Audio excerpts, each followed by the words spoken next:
Adding a texture to your lighting is one of the best ways you can make a scene look better right away, especially in Eevee. Add in a plane in an edit mode, subdivide it to 100. In modifiers, add a displacement modifier. Add a new texture, click this button to go to textures, and select Voronoi. Back in object mode, you can see what you've done. You're going to want to play with the scale and the intensity until you get something that looks really, really messy. Back in edit mode, don't forget to apply your displacement modifier there. Yeah. Back in edit mode, hit 1 for front view. And select the bottom third of vertices here.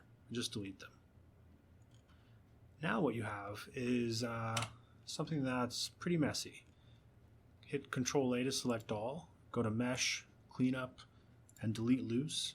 If it's a little bit too graphic, you can use a Decimate modifier to pull it down and make it a lot more organic. And at the same time, you're reducing the number of polygons that you have to deal with. Let's go ahead and pull it down a little bit more. That's great. Let's apply that. Edit mode, all, S for scale, Z for 0. Now what you have is this really organic object that if you pull it back into your scene,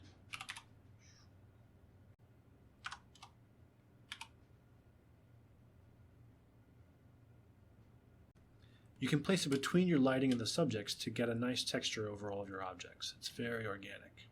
But you don't want to see this thing floating in space. And so what you can do is go to Textures, select New, and for Principled, switch it to Transparent. Now, down in Settings, change the Blend mode to Alpha Blend, and keep the Shadow mode as Opaque. So you'll still get the shadow of the object casting the texture over all of your scene, and you won't see the thing floating in space.